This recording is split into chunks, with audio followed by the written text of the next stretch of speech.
लोकसभा चुनाव की रणभेरी के साथ ही राजस्थान में भी सियासी संग्राम तेज हो गया है। प्रदेश में लोकसभा की 25 सीटें हैं। बीते 2 बार से इन 25 सीटों पर बीजेपी का ही कब्जा रहा है। इस बार बीजेपी इन 25 सीटों को जीतकर अपनी हैट्रिक पूरी करना चाहती है और इसके लिए बीजेपी ने अपनी पहली ही लिस्ट में सांसदों तक के टिकट काटने में कोताही नहीं बरती। बीजेपी की हैट्रिक पूरी होगी या फिर इस बार पासा पलट सकता है, ये तो पता चल जाएगा 4 जून को आने वाले नतीजों में। फिलहाल बीजेपी जहां हैट्रिक के लिए कमर कस रही है, वहीं विपक्षी दल बीजेपी की इस हैट्रिक को रोकने के लिए जी जान से जुटे हैं। विपक्षी दलों के साथ ही एक सोशल मीडिया पर भी नाम खूब सुर्खियां बटोर रहा है और ट्रेंड कर रहा है। वो है रविंद्र सिंह भाटी चुनाव लड़ो।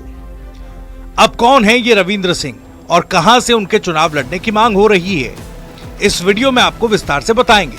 लेकिन उससे पहले आप TV9 राजस्थान को सब्सक्राइब जरूर करें ताकि प्रदेश की सियासत की हर छोटी बड़ी खबर सबसे पहले आपको मिल पाए।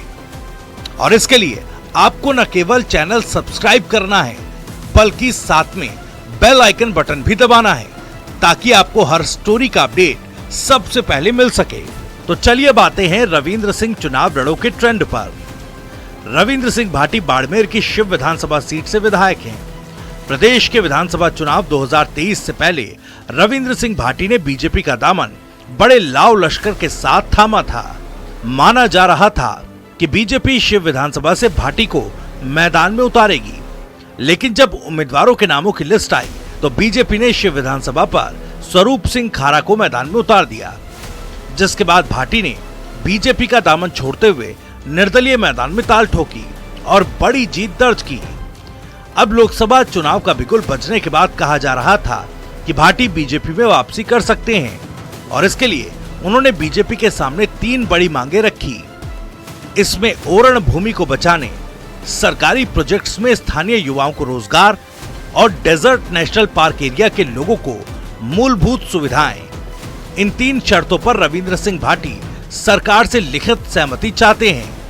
भाटी ने बीते दिनों ही मुख्यमंत्री भजनलाल शर्मा से मुलाकात के साथ ही बाड़मेर के बीजेपी प्रत्याशी और केंद्रीय मंत्री कैलाश चौधरी से भी मुलाकात की थी, जिसकी तस्वीरें सोशल मीडिया पर खूब वायरल हुई थी। खैर, उनकी मुलाकात की तस्वीर तो कांग्रेस नेता हेमाराम चौधरी के साथ भी वायरल हुई थी।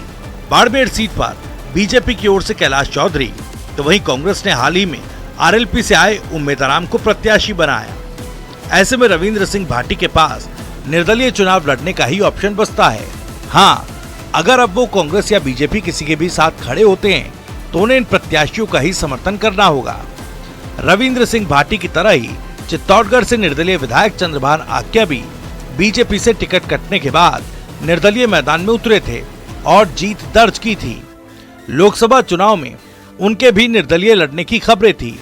यहाँ तक कि आक्या ने तो इस बात का दावा भी किया था, मगर बीते दिनों ही उनकी भी जब मुख्यमंत्री भजनलाल शर्मा से मुलाकात हुई और उसके बाद वो बीजेपी के प्रदेश अध्यक्ष CP जोशी के साथ कंधे से कंधा मिलाकर बाहर निकले और बीजेपी को बिना शर्त समर्थन का दावा भी कर दिया।